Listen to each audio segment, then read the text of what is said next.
actually International Flogging Day. This is also National Duran Duran Appreciation Day, National Lazy Day, National S'mores Day, National Shapewear Day, National Spoil Your Dog Day, and the Smithsonian Day, and World Lion Day. So get out and enjoy. I want to thank our sponsors this morning on Coffee Club. We have Walmart, we have Meadowview Healthcare Center, Salem Crossing, Hoosier Uplands, Kentuckiana Cat and Core, Dr. Mindy Gunn, Dr. Black's Eye Associates, and we're in for a great day this morning. We're going to be talking with Dr. Carol Lieberman, and we're going to be talking and revisiting back in the September the 11th, and a little bit of information on that. But right now, I want to remind everyone about the Reds played a makeup game last night with the Cleveland Indians. They lost 9-3. That one did not belong to the Reds, bringing their 10-game record to 7-3. They are 5.5 games out of first place. We'll talk in a moment about that. I do believe by phone we do have Dr. Carol Lieberman with us. Good morning, Carol. Good morning. Thank you. Thank you.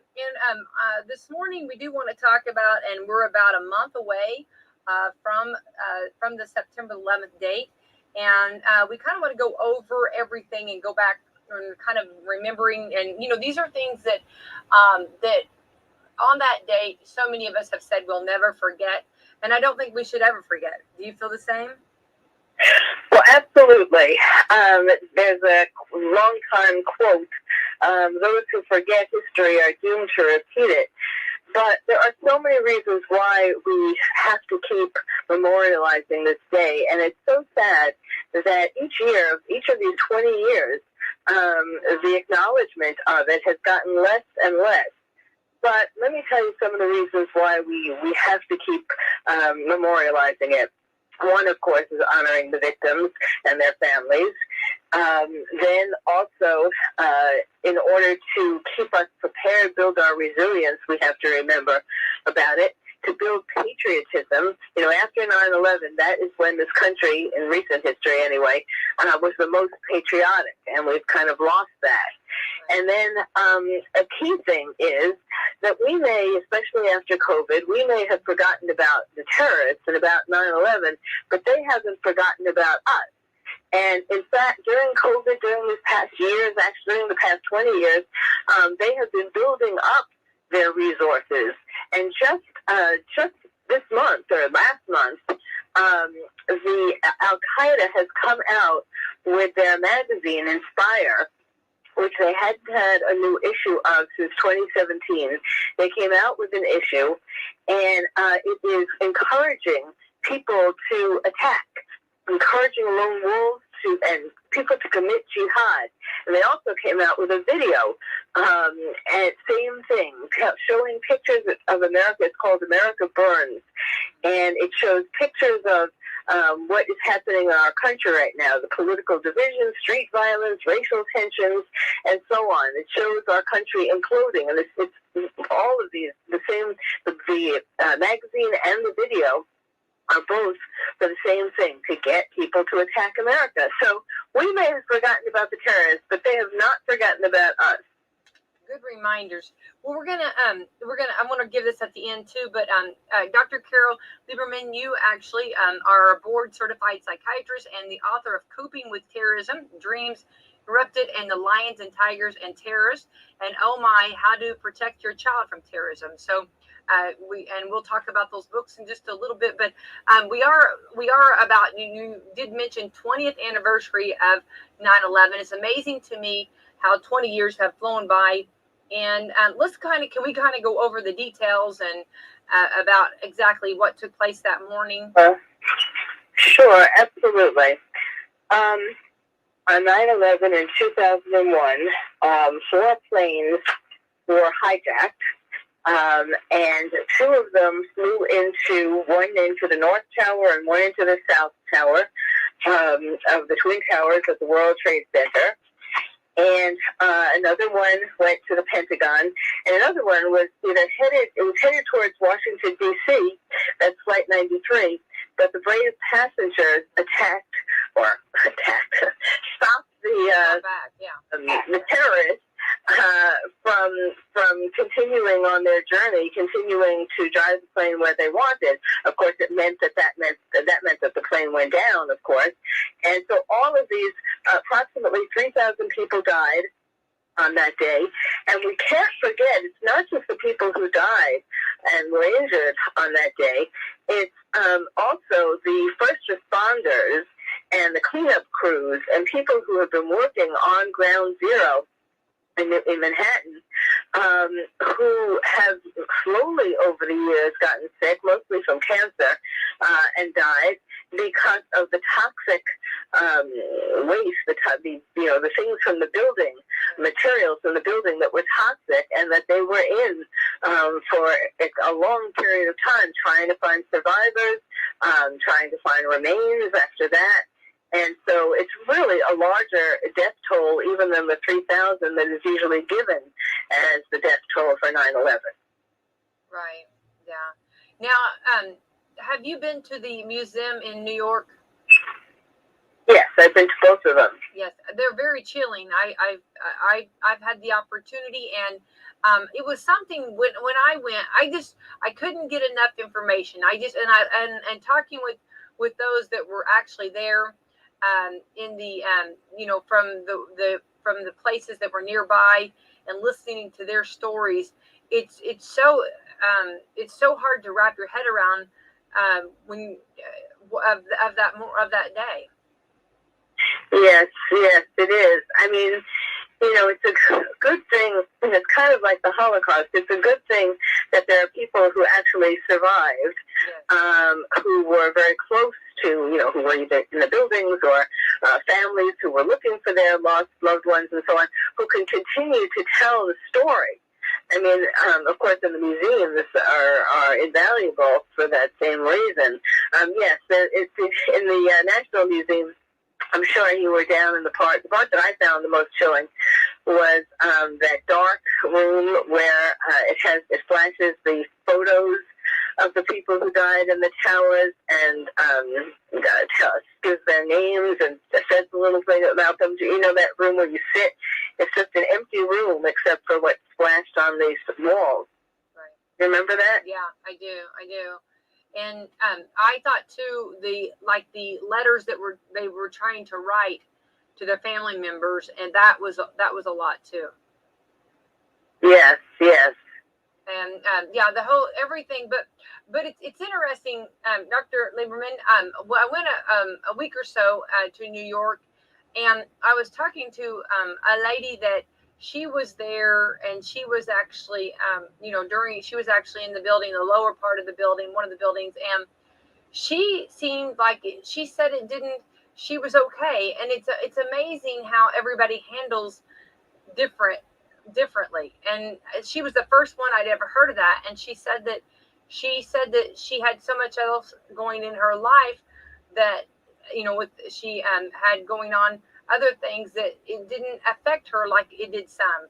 That's very interesting. Have you come across anyone like that? Well, if she were on my couch as a psychiatrist, what I would say to her, and this is part of PTSD, this is part of and or denial. It's when the trauma is so huge that some people just bury it even more, like they can't even they don't want to even think about anything that reminds them of the trauma. Of course she was traumatized, but she has buried it in her mind, which we all have done to a greater or lesser extent. In fact, they did studies that showed that even if you weren't anywhere near New York or anywhere near Washington or Pennsylvania, the crash sites, that you just were watching the buildings crash on television too many times, that you could get PTSD from that. So really, it has, and who hasn't done that? Sat there and watched the Twin Towers fall a million times. So really, it has traumatized all of us, and it has. Which is another reason why we have to acknowledge this, because it has caused things like, for example, obesity. That's when our obesity epidemic started, when people started stuffing themselves with comfort food to try to let anxiety. There has been more substance abuse. There's been more depression and anxiety, and of course PTSD, as I was saying. We really are still affected by that, and it's not just the people who were alive on that 9/11, but it's even the children who were born to families after 9/11 because they had traumatized parents, and that accounts for a lot of things in our society today. So we have to recognize that was really a perfect example that you gave. We have to be. It's painful. It's like any child who has had something painful happen in their childhood, which we all have. We repress it, and we don't want to think about it again because it hurts. But and that's what's been happening with 9/11. That's why there's been fewer and fewer ceremonies on 9/11 on the anniversary each year. But I'll tell you, 9/11 totally changed my life. I was born and bred in New York. Oh, wow. And I wasn't living in New York at the time of 9/11. I had already moved to California. My daughter was in Barnard on 9/11. She was there. She was giving me a blow-by-blow account. But since, my heart is still in New York, it always will be.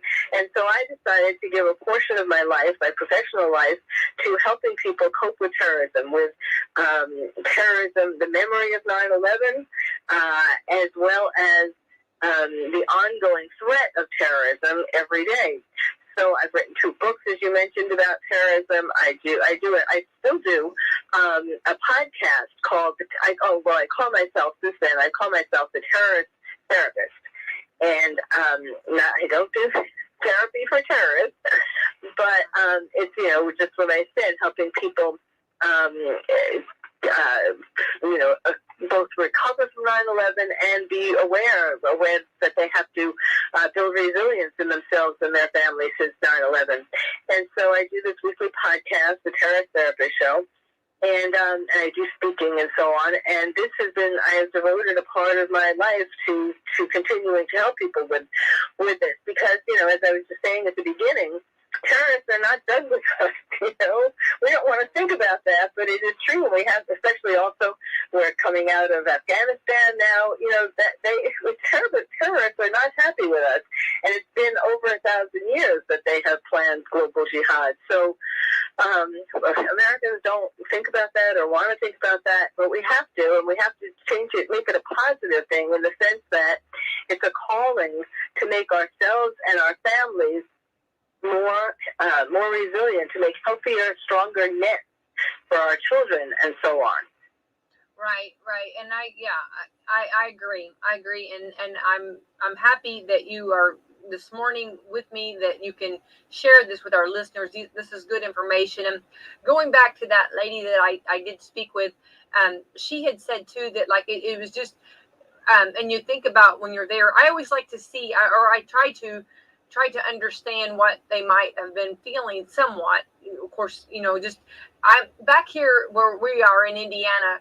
Our hearts were broke. We were hurting for them, and like you said, almost obsessive, watching it over and over, just trying to get. And I think we all in every state was hurting for New York and for the people involved.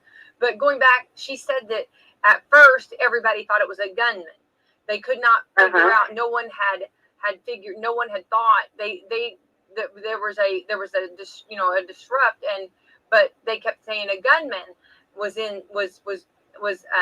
coming around or was there, and then they realized that it was the airplane, and they said the pilot had a heart attack, and so then when they realized it was hit again or hit the other one, then that's when they realized that it was not right, then something wasn't right. And it was just interesting to hear like how off guard everybody was, and no one expected that, and just like at first, when the first time you see it happen, and, the news channels were trying to figure out whether there was a pilot that had a heart attack or what. No one dreamed that this could happen. And I guess there are people maybe like like you that are aware of that. And I think it's important to remind us of this. Yes, absolutely. It shattered our innocence. Americans were innocent. We had Pearl Harbor, but that, that was way different than 9/11. And,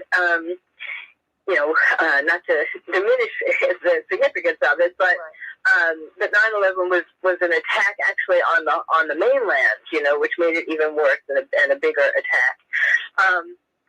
So I think it's really important. Everybody, of course, it's not everybody is going to be traveling to Ground Zero for this anniversary, but everybody, every family, and every classroom can honor the victims and remember this day and vow to make yourself psychologically and physically healthier.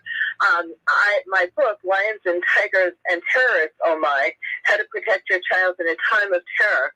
The first half of it is for grown-ups, parents, and teachers, and the second half is a picture book for kids about what is terrorism, what can you do to make yourself safer, and I give 10 things that kids can do themselves, and then I, of course, have things for the grown-ups to do with the kids. And instead of hiding under the covers on the anniversary, we really need to have a wake-up call and do things. And we can plant, in terms of honoring the victims, we can plant a flower, we can go to a house of worship and remember them that way. We can light a candle. There are lots of things that each family can do to honor this day. Right, and we know, it would be good for this to be in our schools, especially on that day to honor and to bring remembrance to this. So, is that something you'd like to see our schools be more involved in? Absolutely. I had planned to do a tour. Actually, before COVID, I was on my way. The book has won lots of awards, like in London and in Paris, and I was giving lectures there and so on. And my plan was to continue all that. And then COVID struck, so it's been a little bit of a delay. But yes, of course, teachers can do it on their own in terms of reading the book and reading the suggested activities. And the main thing that parents and teachers can do is to get children to express their feelings. Now, kids, of course, today weren't around for 9/11, but if you teach them about what happened, and about the after effects, some of the after effects, then they can have and must have a better appreciation of what happened that day, because they have to be ready for it happening again. I mean, I know that's sad to say, and I don't want to trying to wake everybody up and terrorize them, but it's not about terror. If you're prepared, if you're, it's kind of like what we've been having to do with COVID, and unfortunately we are in sort of a weaker state than we were before COVID, but everybody can do something about that. Just simple things like eating healthier and doing exercise, and of course psychologically, that's the key thing. Really expressing your feelings. That's what parents and teachers need to get kids to do, is express their feelings about when they hear about this day, for example, or just about things going on in the world today. Get them to. I talk about kids feeling sad, scared, mad, and bad. Not being bad, not doing bad things, but feeling sort of a mixture of emotions, which just makes them feel bad. Well, I mean, and God made us to have the different emotions. So, those are all natural emotions. But do you feel like, as a psychiatrist, do you feel like there was, I don't want to say more trauma maybe, but did you speak with more adults, or did you speak with more children? And from the different states besides, New York, that were having trouble with this? Yes, I've spoken to both adults and children in different places. New York, California, I have even Europe, and it's amazing. It's not just the United States even that was affected by that day. I mean, of course, mostly, but children and adults, for that matter, in France and in England, it affected them too. When the United States, a lot of Americans don't appreciate this, don't realize this, but when America is having major problems or seems weaker to the rest of the world, that is traumatic to them too. Like, London, England had their 9/11 on a smaller scale. It was called 7/7. It was in 2005, and that was my first terrorism book, Coping with Terrorism, that came out for the anniversary, the 1-year anniversary of their 9/11. But they were affected by our 9/11 as well, because it makes them scared. If America can be attacked in that way, wow, then their countries, and of course we know there have been terror attacks in Western Europe.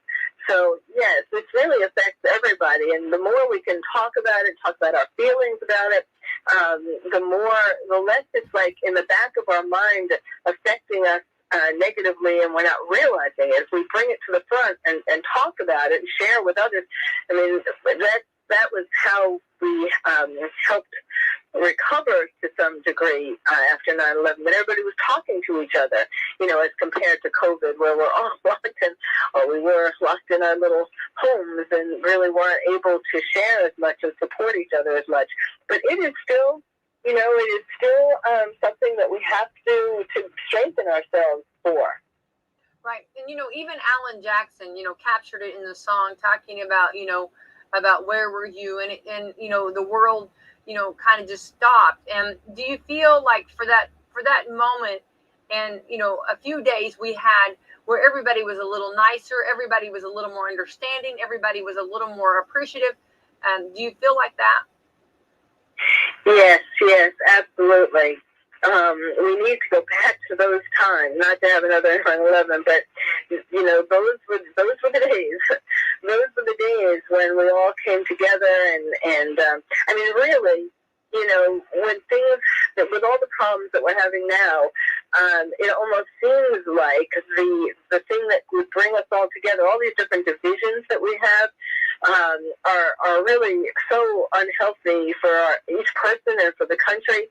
And 9/11 brought us all together, and we kind of need that same. I mean, it would be so sad to have another 9/11 to to bring those feelings back. We need to sort of bring those feelings back just on our own, decide to do that. We can each share kindness, do things every day to try to make the world better, like it was, or, just overlooking differences and things like that.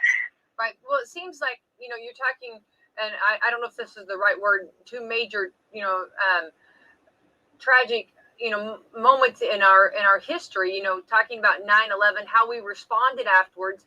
And then to this COVID, we've had just the opposite, where we've had more angry, maybe little tolerance. I mean, it's you've got, it's totally a different outlook, I guess. Yes, absolutely. Because the enemy was outside of us, and with COVID, we've been feeling that the enemy is inside of us. It's each other. Like we're all, like, each person seems like they're a danger because they might have COVID and they might give it to us. Whereas with 9/11, it was terrorists from outside the country. Right. Now, when you've really counseled and talked with a lot of people, do you feel like this is something like for them just to share has it been an easy? I mean, like, has it been something that like they have to take it day by day to get over or to feel better about this? Or is this something that you feel like once you've spoke with them and they've kind of got their feelings out that they are doing better? Or is this a day by day that you have to pick it up every day and get through it? Well, it depends on what the person's connection to 9/11 was. In other words, if they lost a loved one in the Twin Towers, for example, obviously that takes a lot longer. If they ever can, yes, the pain gets a little less each day, but that's something like, losing a husband, for example. That's something that affects your whole life. So it depends upon what a person's connection was to each of the sites.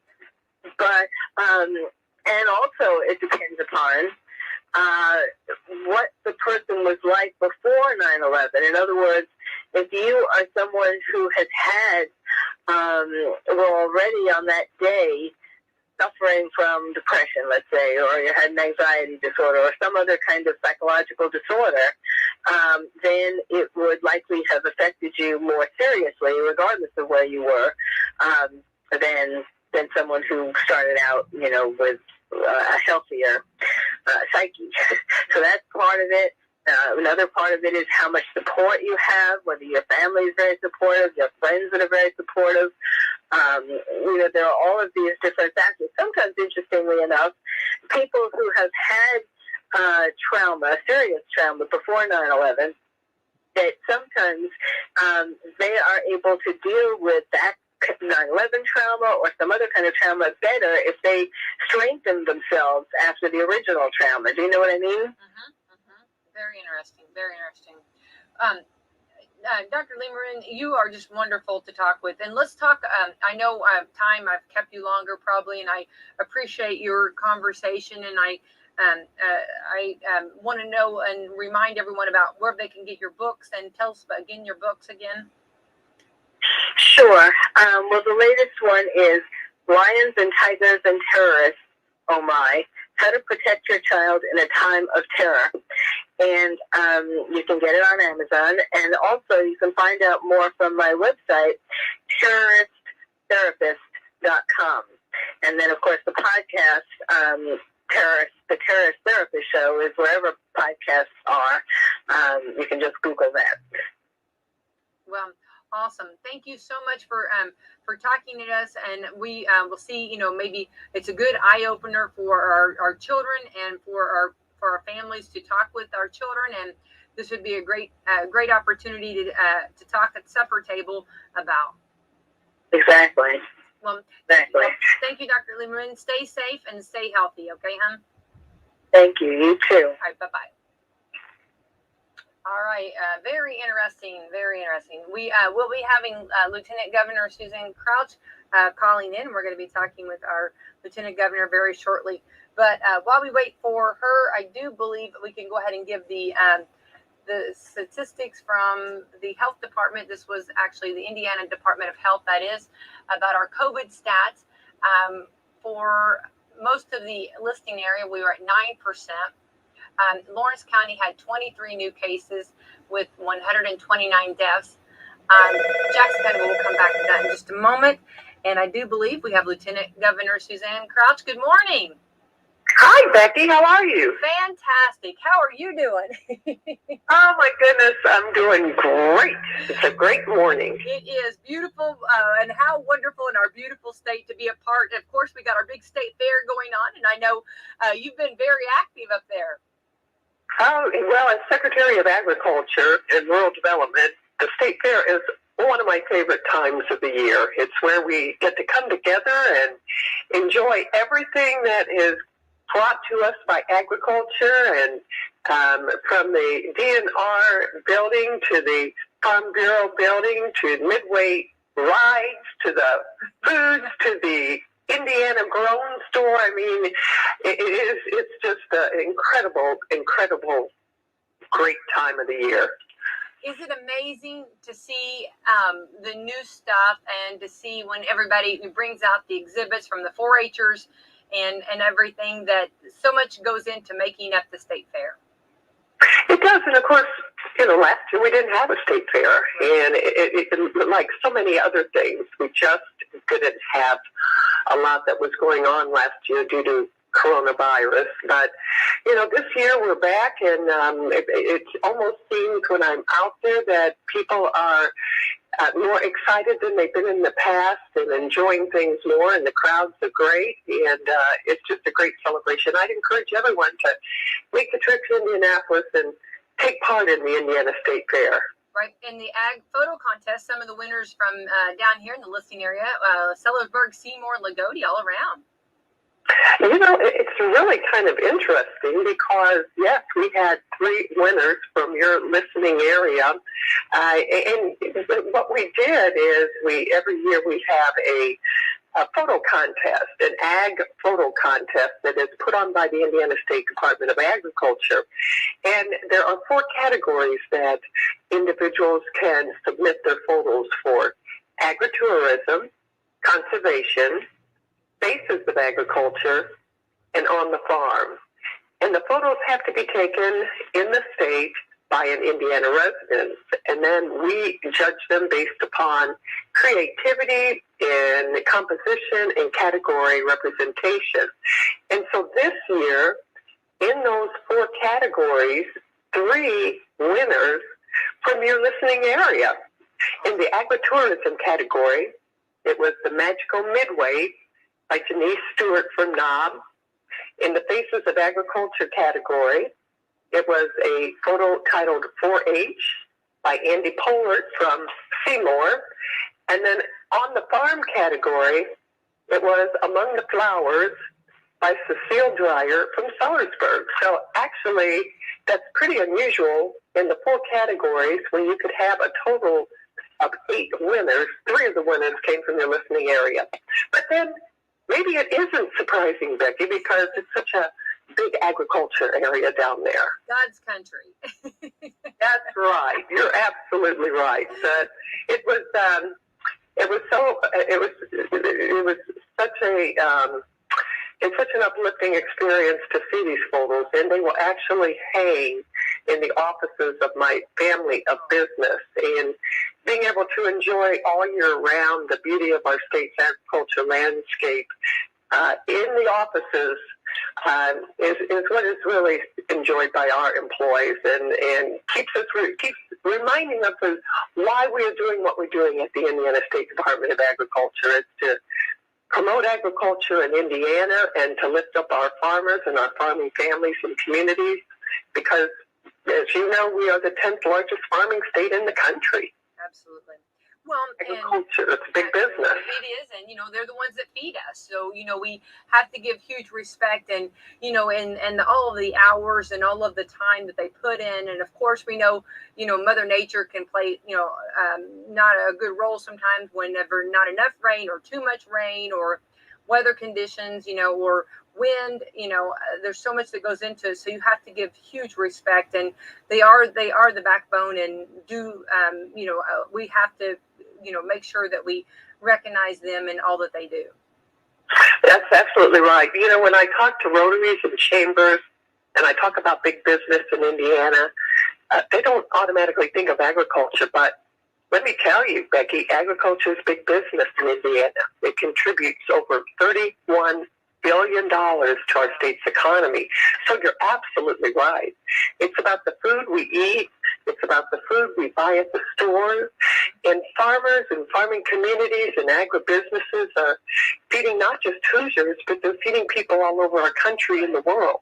So it is something to celebrate. And we have this month of August where we celebrate that at the Indiana State Fair. And these photos that were submitted for our ag photo contest help us with that celebration. Absolutely. All right, and you're going to be making an announcement later this morning. Can we get a little bit of that prior to the announcement being made? Yeah, sure. Why not? For you, Becky, of course. Oh, look at you. It's interesting because in the past we've had our Stellar program where we recognize and award communities money to be able to put in place a vision and plans that will transform and lift up their community. And then, of course, last year with COVID, we suspended Stellar, and all of our monies, all of our resources, all of our energies were put at how can we get through this coronavirus pandemic. And so we worked with communities to provide them with funds to be able to help small businesses, or put in place PPE, or to put in place some technological advances in broadband so that students could be connected. And we worked through all of that. And now moving forward, we try to evaluate what is it that communities need. And what we found is communities all over, particularly our small rural communities, which is what OCRA, or the Office of Community and Rural Affairs, works with, that our communities were getting coronavirus local fiscal recovery funds. And they were getting this money, but they were reaching out to Okra and saying, how do we spend it? How do we invest that money in our communities and stay within compliance of what those federal regulations are? So what we are announcing later this morning is a program called HELP. And HELP will stand for Hoosier, oh my gosh, I got to find out what HELP stands for, Hoosier Enduring Legacy Program. And so what we're going to do is we're going to use this program to complement the Ready Grants. The Ready Grants will be announced in January, where regions around the state each will receive up to $50 million to put in place projects that will help to transform the communities and keep our young people here, increase the quality of life, and attract people to Indiana and to those communities and regions. And so what the HELP program is going to do is to look at how we can work with those communities within those regions to be able to help them and provide assistance in how they can best spend their coronavirus funds that they're getting from the federal government. We will also be providing $1 million grant to each of these communities or regions that will complement Ready. And we will be working with Purdue University Center for Regional Development, also with the Indiana University Center for Rural Engagement, and Ball State University Indiana Communities Institute in Ivy Tech. So they will be partnering and working with those communities with Okra to help them determine the best way to utilize and invest those funds they're receiving from the federal government and complement what is happening with Ready. So we are pretty excited about it. There will be 12 communities, or in total, 12 kind of communities that will actually go through this rigorous 1-year planning process with Okra and with our university and college partners to be able to best spend their federal funds by lifting up their communities and complementing what the Ready Grants are going to be investing in. I love this. Wonderful. Well, this is a great announcement, and I appreciate you letting it out a little bit here on the radio this morning on Coffee Club. Absolutely. Well, we're really excited about it. I shouldn't probably have let the cat out of the bag, but, I'm so excited about what this possibility will be and how we can help our small rural communities to make wise investments and to be able to lift up their communities and increase the quality of life and economic opportunities for the constituents and residents that live within them. So really excited about what moving forward and being able to help our Hoosiers in our small rural communities. And, they will be able to use their money to either advance e-connectivity, so they could use their money for broadband, they can use their money for quality of life projects, they can use their money for community wellness and promoting community wellness, and then strengthening their local economy. So we are excited about the future of rural Indiana and know that that's our next great economic opportunity. And we just need to help unlock that opportunity so that Hoosiers and rural Indiana can thrive and can enjoy not just those economic opportunities, but that increased quality of life that everyone treasures and values so much. Absolutely wonderful. You bring good news for sure this morning, definitely. Yeah, well, we're looking forward to it, and a lot of things to celebrate. Your ag photo winners, hopefully, potentially, the Ready Grants that your region will be participating in, with fingers crossed, and then, of course, our HELP program through the Office of Community and Rural Affairs. Right.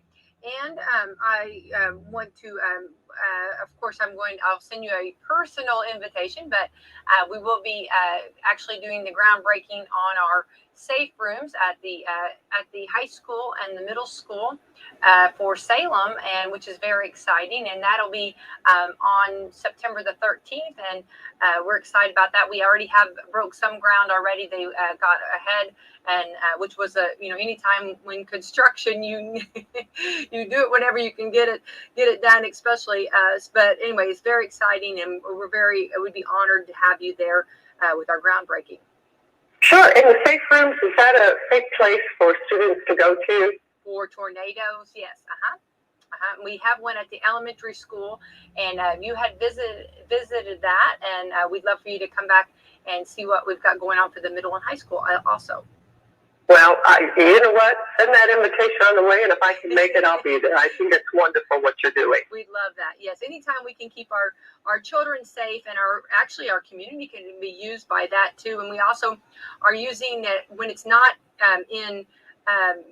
being used for a tragedy, we use it for classrooms, and we'll be getting a STEAM room, which is very exciting for the middle school. And then for the high school, it'll be a band room, and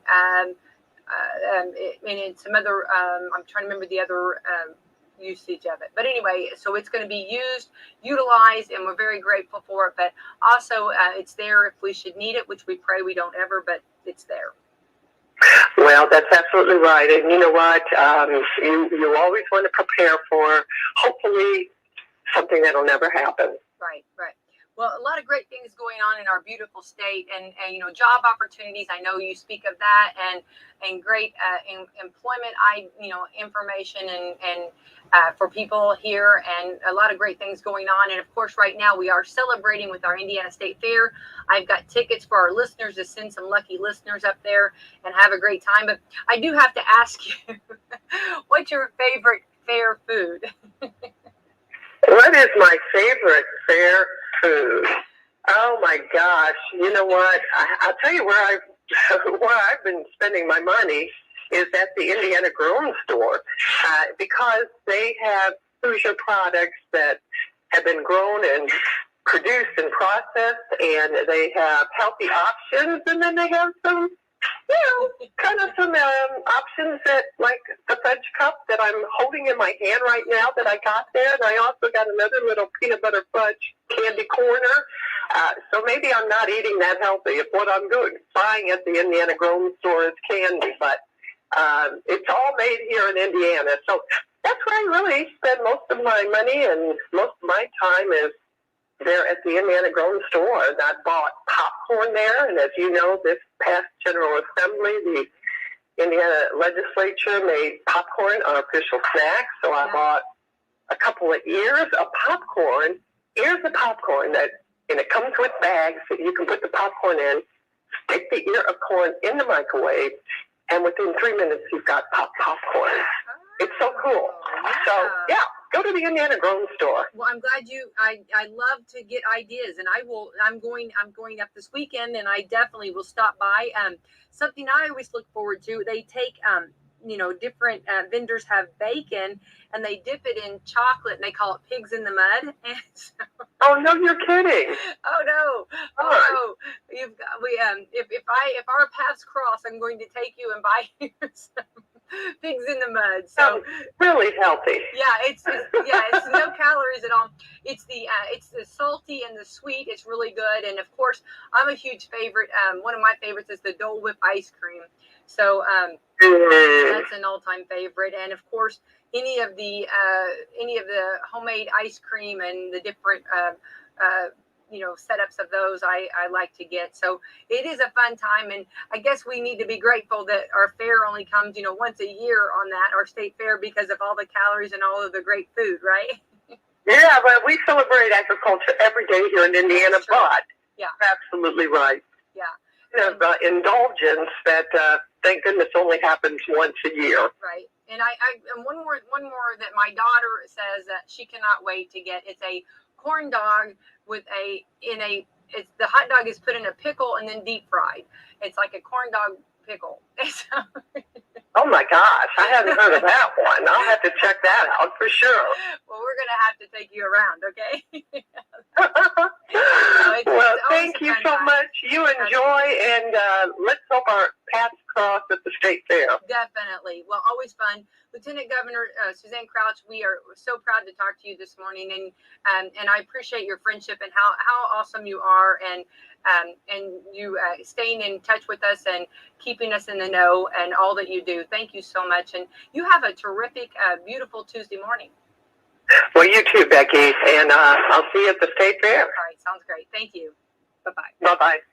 All right, fantastic, and definitely we'll be giving away some tickets to go to the State Fair and check out some of those food vendors for sure.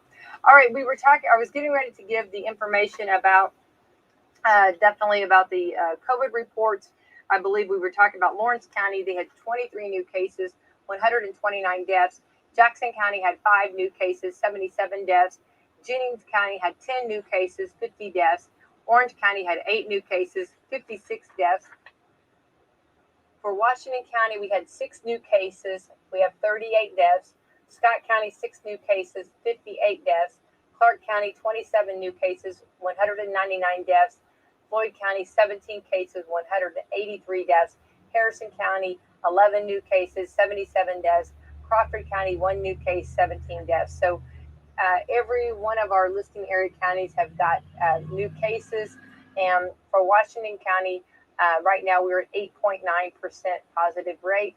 And so we will keep you in the know. Of course, we know that tonight we will get the report of what color we will officially be, or either tonight or early morning we will be able to get that out. But I want to thank everyone for tuning in for Coffee Club this morning, and we'll see what happens with the Reds and see how well they do. And of course, they've had a little bit of a bump in the road there, but so also sports programming. Don't forget WSLM will be having Coach's Corner beginning the 41st season at WSLM. It'll be next Wednesday on WSLM next Wednesday live. We're going to try to have it at McDonald's in Salem. Football coaches from Eastern, West Washington. Nate Pierce will be hosting the program live on WSLM and social media streaming sites.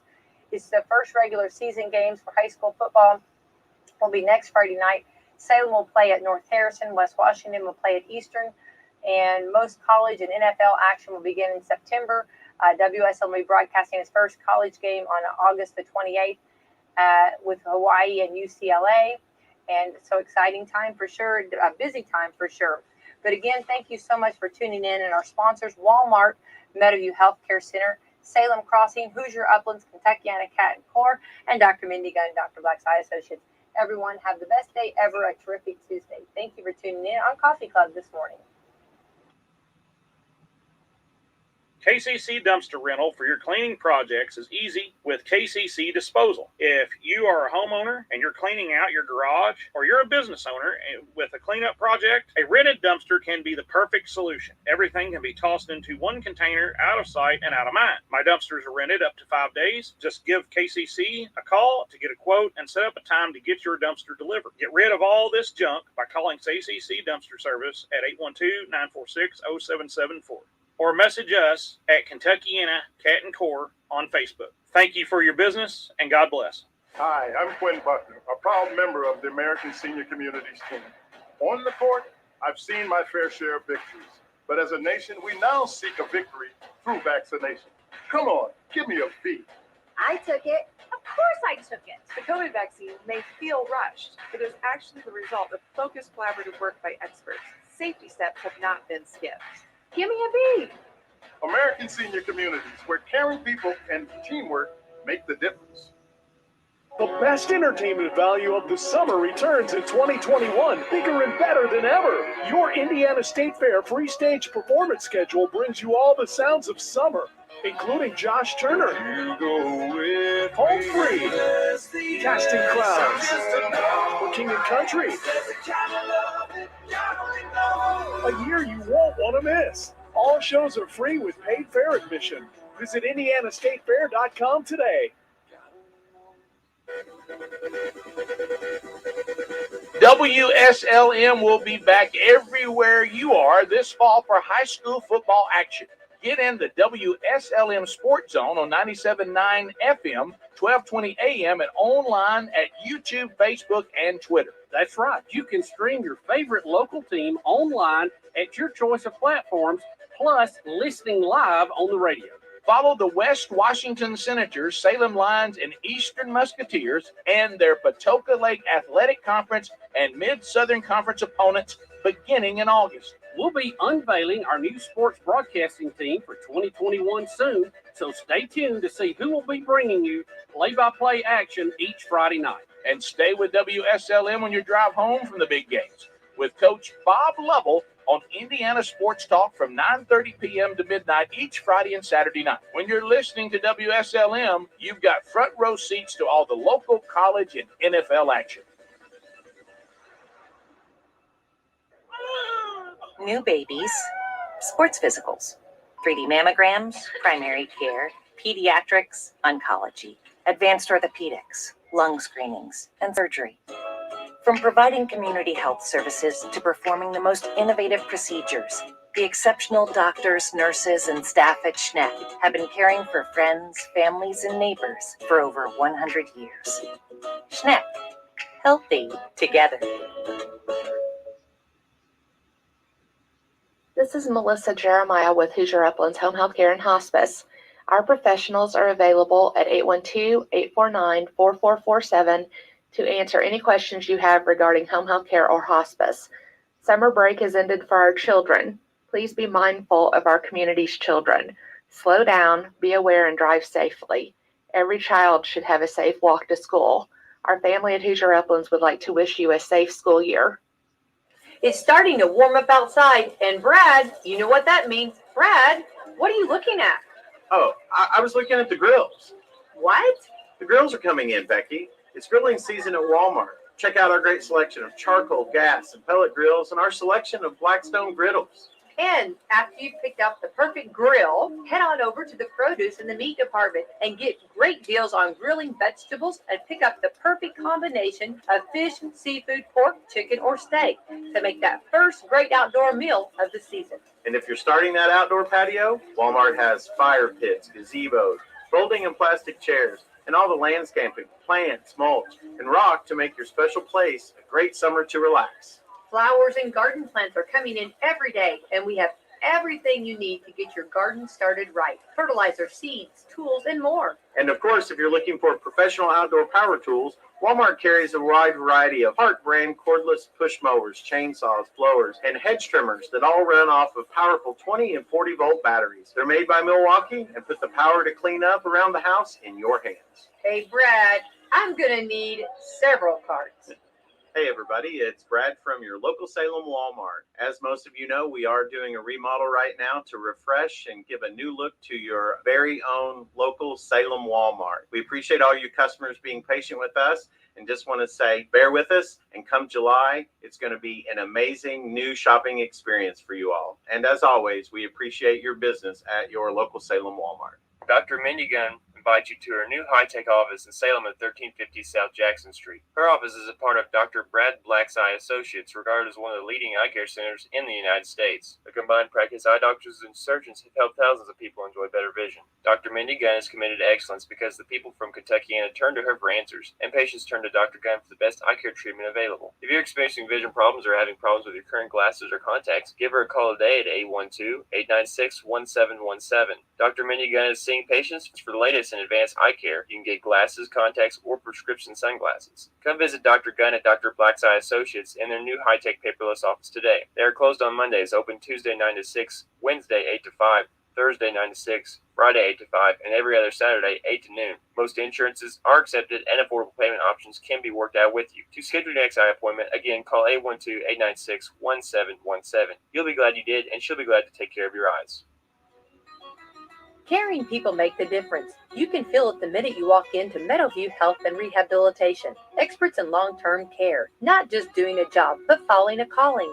They're here to help you and your family find answers, solutions, and peace of mind. In fact, they become an extension of your family. For more information about Meadowview, visit ascseniorcare.com or call 812-883-4681. That's 812-883-4681. The Bomarito Automotive Group 500 weekend at Worldwide Technology Raceway is more than 2 huge days of racing. It's a happening. Don't miss the NASCAR Camping World Truck Series Friday, August 20th and the NTT IndyCar Series Saturday, August 21st. 2 action-packed days and nights at the ticket packages that offer something for everyone. It's time to get out of the house and celebrate with your family and friends. We even have incredible camping and tailgate options. Brought to you in part by the Office of Illinois Tourism and Illinois South Tourism. Go to WWTRaceway.com and get your tickets now. They're young. They're full of wonder. They're curious about everything. Set them up for success and fuel their curiosity at the Washington County Family YMCA Early Learning Preschool Program. Registration is now open for the 2021-2022 school year. The WISE Pre-K program is open to children ages 2.5 to 5, with full day and partial day options available at the YMCA, Brady Shrum Elementary, and West Washington Elementary. Also, the YMCA is now an On My Way pre-K provider. This program provides grants for 4-year-olds from lower income families so they may have access to high quality pre-K programs the year before they begin kindergarten at no cost to the families. For more information or to get registered for this upcoming school year, reach out to Preschool Director Robin Deaton today at robin@wcfymca.org or 812-883-9622. Have you started saving for your child or grandchild's future college expenses? If not, what are you waiting for? If you have, then you need to make sure that you are using the right type of account. Hi, my name is Fox Perlee of Fox Perlee Wealth Management. I would like to help you save for your child or grandchild's future college expenses. A 529 plan is an account specifically for college savings. Earnings grow federal and state tax-free if used for qualified expenses. Plus, Indiana residents receive a 20% state tax credit up to $1,000 per year on all contributions. A 529 plan can be started with as little as $25. For more details or to make an appointment, stop in or call me today at 812-883-8668. My office is located at 107 North Main Street in Salem.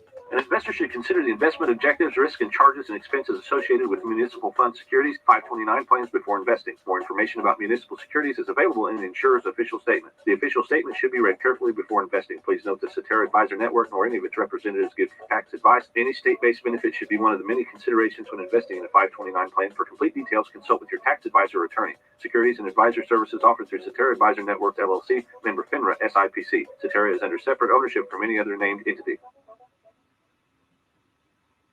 Likely in the morning, then a chance of scattered thunderstorms in the afternoon. Storms may continue strong and gusty winds. High 83. Wind south-southwest at 10 to 15 miles per hour. Chance of rain 80%. This weather.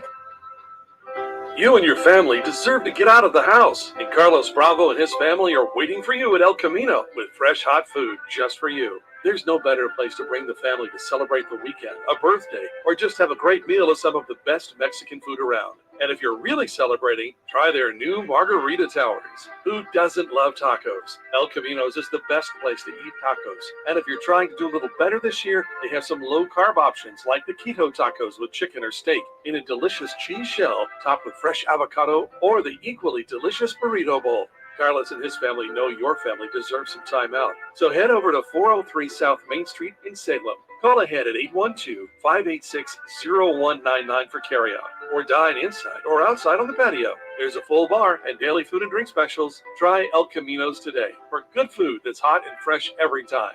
And the best place in Kentuckiana to eat tacos.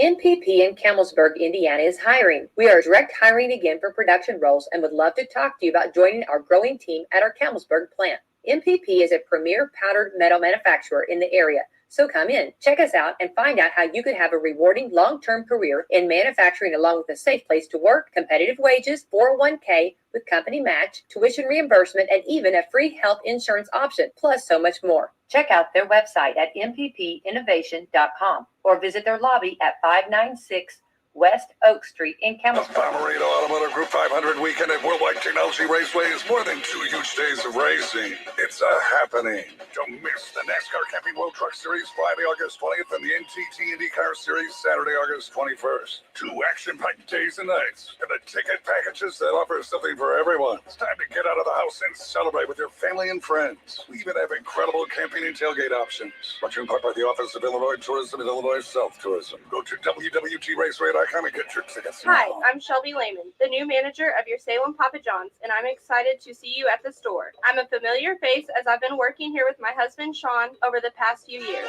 I'm the new manager, so when you stop in, ask for me if you need anything. I'll be more than glad to make sure your experience at our store is the best. When you stop in over the summer months, be sure and sign up to win Holiday World tickets courtesy of your Salem Papa John's and WSLM radio. Check us out online or call us here at the store, 812-883-3369. Kentuckiana's choice for the best country. WSLM Salem, Jeffersonville, Louisville. My Country, 1220 AM.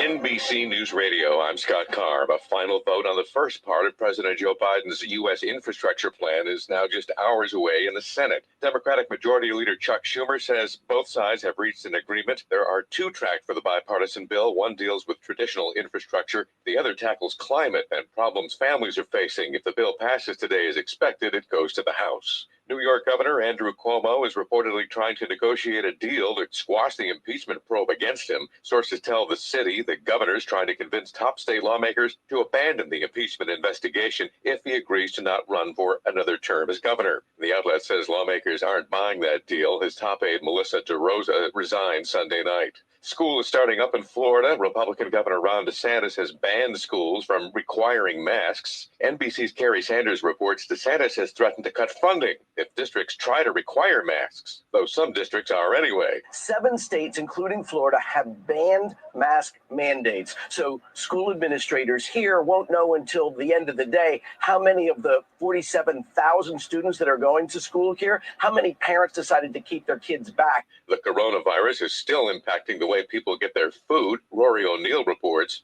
The pandemic may permanently change the way we feed our families.